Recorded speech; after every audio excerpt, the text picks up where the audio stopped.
แม่รู้สึกว่าลูกใจแข็งลูกเฉยเมยลูกไม่ใช่ลูกรักแม่แต่ลูกแสดงไม่เป็นแม่พูดออกมาเขาเลยบอกเลยบอกแม่แม่เขาบอกเขา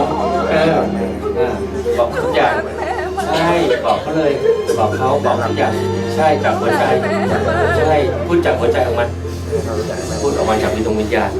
ออกจากดวงวิญญาณของเราออกมาจากความรู้สึกของเราออกมาเรากำลังปลดปล่อยเรากำลังปลดเครื่องสันทนาการบางอย่างที่ออกจากหัวใจ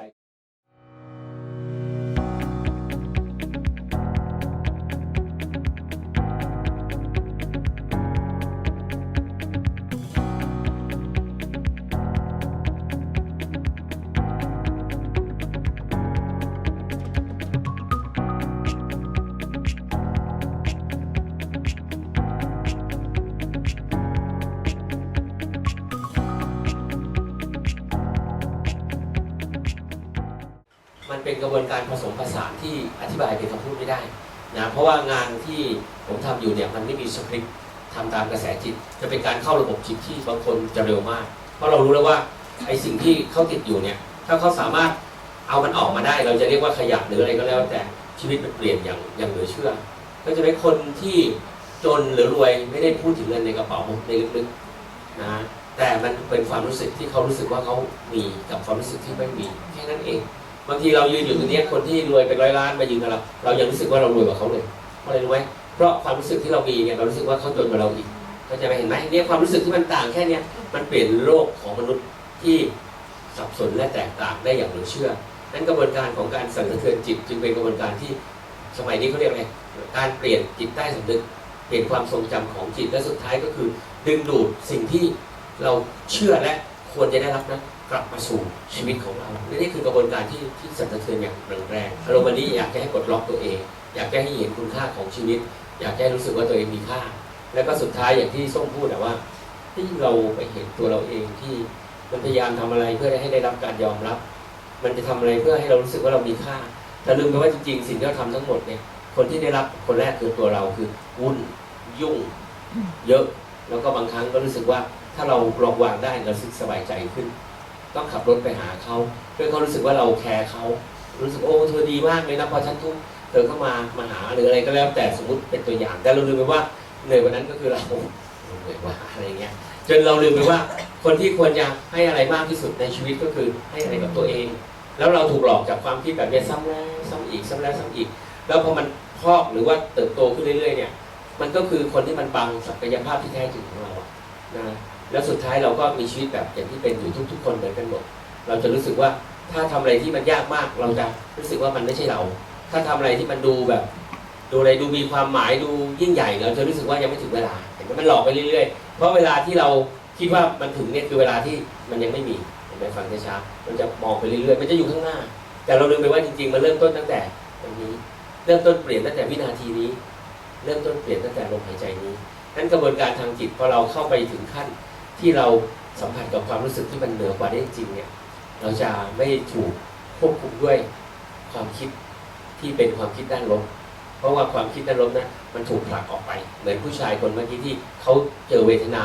นั่งสมาธิแล้วปวดตัวปวดเนื้อพอเขารู้สึกเสวยความสุขก็จะรู้โอ้ไม่น่าเชื่อนะปิติในศาสนาพุทธในการทำสมาธินี่มีจริงแต่ยังมีเหนือปิตินะคือปัญญาเมื่อไหร่ที่เราไปนั่งเห็นปัญญาที่รู้สึกว่ามันไม่มีอะไรทั้งนั้นอ่ะมันมีความบริสุทธิ์มันมีความบริบูรณ์เกิดขึ้นตัวมันเองแต่วันนี้สิ่งที่พยายามจะบอกพวกเราทุกคนในคลาสเรียนนี้ก็คือว่ารู้ไหมว่ามันยากตรงที่ว่าทุกคนมีสิทธิ์จะเดินไปถึงแต่ไม่มีใครบางคนอาจจะไม่กล้าที่จะเดินมีแค่นั้นเองความกลัวมันพยายามจะหลอกเราทุกอย่างว่าแค่นี้ก็ดีแล้วโอเคแล้วแต่เราจะมีบางคนซึ่งอาจจะเหมือนผมหรือเหมือนพวกเราในห้องเนี้ยเฮ้ยตายเป็นตายไปให้สุดทางดังนั้นวันนี้ก็อยากจะต้อนรับพวกเราทุกคนที่มีโอกาสได้ร่วมกิจกรรมในวันนี้แล้วอยากจะบอกว่าจะบอกว่าไงดีกระบวนการที่มันวิ่งเรื่องจิตเนี่ยมันวิ่งมากๆเนี่ยนะที่โอ๊ตพูดเนี่ยอาจารย์โอ๊ตพูดเนี่ยพอถึงจุดหนึ่งโอ๊ตรู้ไหมว่ามันมหัศจรรย์ถึงขั้นที่ว่าเขาใช้คำว่าไงมันไม่สามารถอธิบายด้วยคำพูดได้จิตมันไปถึงขั้นความเห็นแจ้งในธรรมชาติมันไปสลับคืนพูดภาษานักปฏิบัติสลับคืนอะไรก็แล้วแต่ที่เรารู้สึกว่ามันเคยเป็นตัวเราแล้วเราจะรู้สึกเลยว่าคนคนนี้ไม่ใช่ตัวเราเขาแค่มาอาศัยอยู่ด้วยเงื่อนไขว่าเราเป็นเหยื่อ ที่เขาควบคุมได้ เมื่อไหร่เรากลัวความจนก็จะมาอยู่เราเหมือนเพื่อนสนิทเลยนะแล้วพอเราปลอมตัวเป็นคนรวย นอกจากจะทำตัวไม่เหมือนแล้วยังถูกจับได้อีกต่างหากไม่ได้ว่าคุณนั้นวันนี้สิ่งที่เราจะต้องเรียนรู้ร่วมกันคือ ไหนๆก็ปลอมตัวเป็นคนจนมานานแล้วนะมันก็ถึงเวลาที่เราจะต้องเลิกนะต่อไปนะเลิกปลอมตัวเป็นคนจน แล้วก็เปลี่ยนจากคนจนมาเป็นคนรวย และที่สำคัญคือทำให้เหมือนหน่อย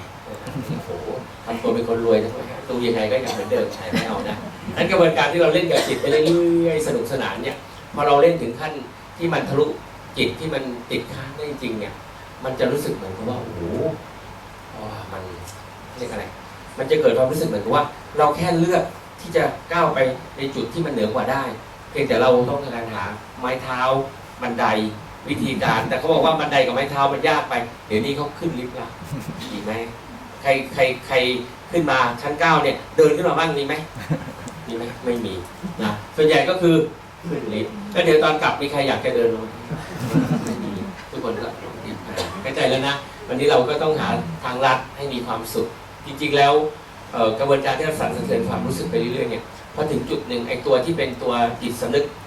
แท้จะเรียกชื่ออะไรก็แล้วแต่มันจะเป็นการมาสอนความคิดของเราว่าไอ้ที่คุณคิดทั้งหมดเนี่ยมันไม่ใช่สิ่งที่เป็นความจริงความจริงก็คือคุณกำลังค้นพบแล้วว่าศักยภาพคุณยิ่งใหญ่กว่าที่คุณเคยรู้สึกหรือเคยคิด